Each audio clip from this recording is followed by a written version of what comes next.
বাবা শব্দটি সবার কাছে কেমন যেন, কারো কাছে প্রিয়, আবার কারো কাছে অপ্রিয়। প্রত্যেক বাবাই তার সন্তানের জন্য একজন রিয়েল হিরো।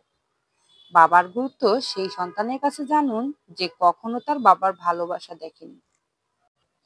হ্যালো, আসসালামু আলাইকুম এভরিওয়ান, কেমন আছেন সবাই? আশা করি সবাই ভালো আছেন। আমি আলহামদুলিল্লাহ ভালো আছি। নতুন দিনে নতুন আরো একটি ব্লগ ভিডিও নিয়ে আপনাদেরকে স্বাগত জানাচ্ছি।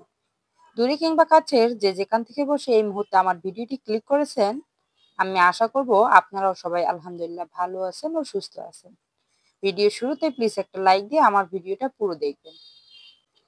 ভিডিওটা কয়েকদিন আগেই করেছিলাম। আমি গিয়েছিলাম আমার বাবার বাড়িতে। আর সেখানে আমার অনেক আত্মীয় স্বজন সবাই এসেছিল। অনেক রান্না বান্না আয়োজন ছিল। আর ভিডিওটা এতদিন আপলোড করা হয়নি, তাই আজকে ভাবলাম ভিডিওটা আপনাদের কাছে শেয়ার করি। এই ফাঁকে আপনাদেরকে বাবা নিয়ে কিছু তথ্য আপনাদেরকে জানাই। আমার ভিডিওটা আপনাদের কেমন লাগে অবশ্যই কমেন্ট করে জানাবেন এবং পুরো ভিডিও দেখে আমার পাশে থাকবেন।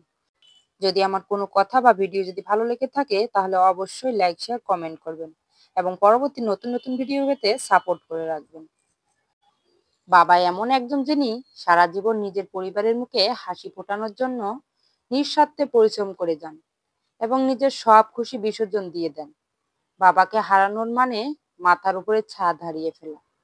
সবচেয়ে অসহায় সেই ছেলে যার বাবা মারা যাওয়ার আগে তার কোনো চাকরি হয়নি। বাবার হাত যার মাথার উপর নেই, তার মতো কঠিন বাস্তবতার সামনে কেউ সম্মুখীন হয় না। আপনার বাবার ছায়া শেষ বিকেলের বটগাছের ছায়ার চাইতেও বড়। সে তার সন্তানকে জীবনের সব উত্তাপ থেকে সামলে রাখে। যদিও আপনার বাবার রাগ আপনার কাছে রাগ বলে মনে হয়, কিন্তু বাস্তবে তা হলো আপনার প্রতি ভালোবাসা। আপনি যখন ছোট ছিলেন আপনাকে আনন্দ দেওয়ার জন্য নিজে বাচ্চা হয়ে যেতেন, আপনার সাথে খেলা করতেন। তিনি হলেন আপনার বাবা। বাবা হলো একটি বাড়ির ছাদের মতো।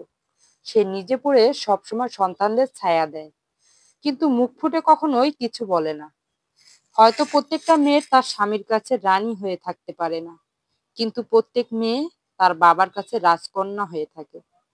একজন বাবা কখনোই বলে না যে সে তোমাকে ভালোবাসে, বরং তিনি দেখিয়ে দেন যে তোমাকে কতটা ভালোবাসে। একজন বাবা হওয়া উচিত তার ছেলের কাছে প্রথম হিরো এবং একটি মেয়ের কাছে তার প্রথম ভালোবাসা। মনে রাখবেন, বাবা হলেন তিনি যে তার ইচ্ছেকে চাপা দিতে পারেন শুধুমাত্র তার সন্তানের ইচ্ছার জন্য। পৃথিবীতে সবাই আপনাকে ভালোবাসবে, সেই ভালোবাসার মাঝে কোনো না কোনো প্রয়োজন লুকিয়ে থাকে। কিন্তু একজন ব্যক্তি কোনো প্রয়োজন ছাড়াই আপনাকে ভালোবাসবে, সে হলো আপনার বাবা। সবচেয়ে অভাগা সেই ছেলে যার বাবা মা জীবিত থাকা অবস্থায় সে জান্নাত নিশ্চিত করতে পারলো না। ভাই, আপনার বাবা একদিন মারা যাবে, কিন্তু ওনার পরিচয় লুকিয়ে থাকবে আপনার ভালো কাজের মাধ্যমে।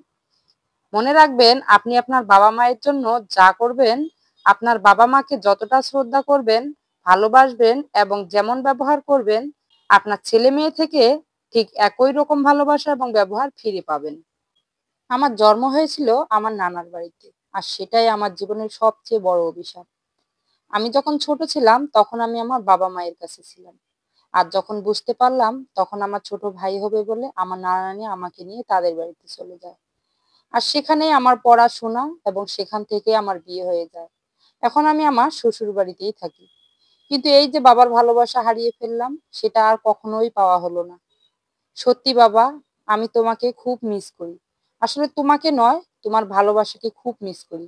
আর হয়তো বা কখনো তোমার ভালোবাসা পাওয়া হবে না। আমার ভিডিও আপনাদের কেমন লাগলো অবশ্যই কমেন্ট করে জানাবেন। ভালো লাগলে সাপোর্ট করবেন।